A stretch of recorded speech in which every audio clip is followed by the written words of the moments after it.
یہ کہانی ہے ایک معصوم نازک دل اور خوبصورت لڑکی تیس کی جو انگریزی دیہات کی سادہ زندگی میں پلی بڑھی۔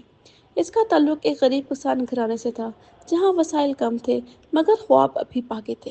تیس سے خاموش شرمیلی با اخلاق لڑکی تھی جو ہمیشہ دوسروں کی خوشی کے لیے خود کو قربان کرنے کو تیار رہتی تھی۔ ایک دن تیس کے والد کو اتفاقاً پتہ چلتا ہے کہ اس کا تعلق ایک قدیم اور شاہی نسل ٹرپولر سے ہے جن کی جڑیں تاریخ میں گہری ہیں۔ اس انکشاف سے وہ خود کو اشرفیہ سمجھنے لگتے ہیں اور اپنی بیٹی تیس کو قریبی گاؤں اسٹاک ٹرپلرز بھیجتے ہیں تاکہ وہ اس خاندانی تعلق کو استعمال کر کے کچھ فائدہ حاصل کر سکے۔ اس نئے ماحول میں تیس کی ملاقات ایلک سے ہوتی ہے جو بظاہر خوش اخلاق مگر اندر سے ایک بد کردار، خود غرض اور موقع پرست انسان ہوتا ہے۔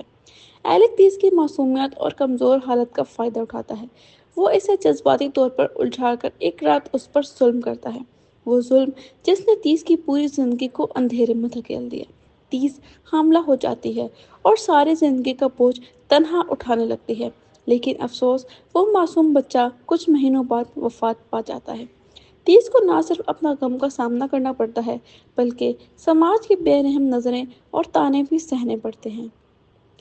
کچھ عرصے بعد تیس ایک دودھ کی فارم پر کام کرنا شروع کر دیتی ہے جہاں فطرت کی خوبصورتی اور خاموشی میں وہ تھوڑا سا سکون تلاش کرنے کی کوشش کرتی ہے۔ وہیں اس کی ملاقات اینجل سے ہوتی ہے جو ایک مذہب تعلیم یافتہ اور احساس نوجوان ہوتا ہے۔ آہستہ آہستہ دونوں کے دل قریب آتے ہیں۔ اینجل تیس کی سادگی اور خلوص سے متاثر ہو کر اس سے شادی کی پیشکش کرتا ہے۔ تیس کا دل بوجھل ہوتا ہے، وہ اینجل سے محبت کرتی ہے لیکن اپنے ماضی کا سچ کو چھپانے کے جرم میں بھی مبتلا ہے۔ وہ چاہتی ہے کہ اینجل کو سب کچھ بتا دے لیکن ڈرتی ہے کہ کہیں وہ اسے چھوڑ نہ دے۔ بالآخر شادی کی رات وہ ہمت کر کے اینجل کو سب کچھ بتا دیتی ہے۔ اینجل جو خود ایک نظریاتی انسان ہوتا ہے لیکن عملی طور پر تیس کی سچائی کو برداشت نہیں کر پاتا، اسے چھوڑ کر بیرون ملک چلا جاتا ہے۔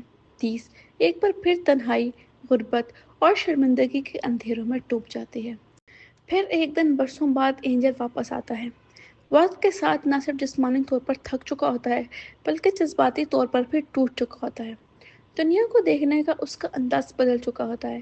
وہ اپنی بے رخی، سخت دلی اور وقت پر ساتھ نہ دینے کی غلطی کو دل سے تسلیم کرتا ہے۔ جب وہ دوبارہ تیس کے سامنے آتا ہے تو اس کی آنکھوں میں پچھتاوے کی نمی اور زبان پر معافی کے الفاظ ہوتے ہیں، مگر تیس وہ پہلے والی معصوم لڑکی نہیں رہی تھی۔ برسوں کا دکھ، اندر کا ٹوٹا ہوا بھروسہ، ایلک کے ساتھ گزارا ہوا تلخ وقت اور اینجل کی جدائی، سب جیسے اس کے دل میں اکٹھے ہو چکے تھے۔ جب اینجل سے دوبارہ محبت کا اظہار کرتی ہے، تیس کا اندرونی جذباتی طوفان شدت اختیار کر لیتا ہے۔ وہ خاموش نہیں رہتی بلکہ اپنی بے بسی اور ذلت کے ہر لمحے کو اینجل کے سامنے عیاں کر دیتی ہے۔ وہ احساسات کا لاوا پھٹ پڑتا ہے جو برسوں سے دبا ہوا تھا۔ اس درد اور بے بسی کی انتہا میں وہ ایلک کو قتل کر دیتی ہے، ایک ایسا قدم جو قانون کی نظر میں سنگین جرم تھا مگر اس کے دل کی نظر میں شاید ایک ویرانہ انتقام اور نجات۔ یہ قتل اگرچہ ایک لمحے کی شدت کا نتیجہ تھا لیکن تیس کو ایسا محسوس ہوتا ہے جیسے اس کے اندر کا بوجھ اتر گیا ہو اور اینجل ایک بار پھر ساتھ ہو جاتے ہیں اور کسی نامعلوم دور دراز مقام پر جا کر چھپ جاتے ہیں۔ وہ چند دنوں تک وہاں سکون سے رہتے ہیں جیسے وقت رک گیا ہو، جیسے قدرت نے اسے چند لمحوں کی خوش بطور انعام دے دی ہو، لیکن تیس جانتے ہے کہ یہ خوشی عارضی ہے۔ قانون، معاشرہ اور حقیقت اسے زیادہ دیر چھپنے نہیں دے گی۔ اس کے دل میں سکون کے ساتھ ساتھ موت کا گہرا سایہ بھی موجود ہوتا ہے۔ آخرکار پولیس اس تک پہنچ جاتی ہے اور اسے گرفتار کر لیتی ہے۔ اس کی آنکھوں میں اب خوف نہیں ہوتا بلکہ ایک عجیب سا سکون اور قبولیت ہوتی ہے، جیسے وہ پہلے ہی ہر انجام کو قبول کر چکی ہو۔ اینجل اس کے ساتھ ہوتا ہے، اس کی گرفتاری سے لے کر عدالتی فیصلے اور آخری لمحات تک، ہمیشہ کی طرح نہیں مگر اب واقعی اس کے ساتھ۔ کہانی کے آخری منظر میں تیس کو قتل کے جرم میں سزائے موت دے دی جاتی ہے۔ جب وہ پھانسی کے پھندے پر لٹکتی ہے تو اس کی روح جیسے اس تمام درد، دکھ اور ناانصافی سے آزاد ہو جاتی ہے جو اسے زندگی بھر سہنا پڑا۔ اینجل جو اب ایک مختلف انسان بن چکا ہوتا ہے، اندر سے ٹوٹا ہوا مگر سیکھ چکا ہوتا ہے زندگی، عورت، محبت اور معافی کے مفہوم کو۔ کہانی یہیں ختم نہیں ہوتی۔ 30 کی چھوٹی بہن لیزا لو، جو اسے سادگی اور معصومیت کی علامت ہے، اینجل کے ساتھ ایک نئی شروعات کی طرف بڑھتی ہے۔ شاید 30 کی قربانی، اس کی جدوجہد اور اس کی خاموش چیخیں اب کسی اور کی زندگی کو محفوظ اور بہتر بنا سکیں۔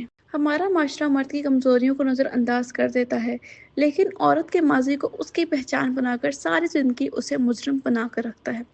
بعض اوقات حالات اور وقت انسان کو وہاں لے آتے ہیں جہاں سچ، نیکی اور معصومیت بے وقت ہو جاتی ہے اور جرم ہی واحد رستہ دکھائی دیتا ہے۔ سچی محبت وقت مانگتی ہے، مگر وقت گزر جائے تو معافی اور پچھتاوا بھی زندگی کو واپس نہیں لا سکتے۔ یہ کہانی 30 کی ہی نہیں، ہر اس عورت کی کہانی ہے جو خود سے زیادہ دوسروں کے لیے جیتی ہے، مگر معاشرہ اس کی اچھائی کے باوجود کبھی معاف نہیں کرتا۔